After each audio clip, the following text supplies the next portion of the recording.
If you go to a car dealership, there's a good chance they will show you a high-priced vehicle first. I'm picking on car dealerships for this example, but this applies to really anything. So then why do they do this?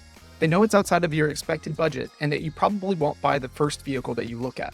They do this to set the first piece of information into your mind. This is called price anchoring. Anchoring occurs when people rely too heavily on the first piece of information that they receive.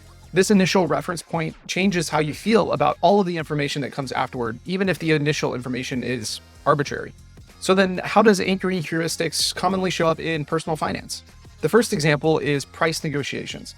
Using the car dealership example, if the salesperson starts at $30K, knowing the car is only worth $22,000, you're more likely to pay more than $22,000 because suddenly $25,000 feels like a good deal, even though it really isn't. The initial price that they offered, the $30,000, anchored the discussion, and offering $22K would feel offensive to suggest. So how do you improve this?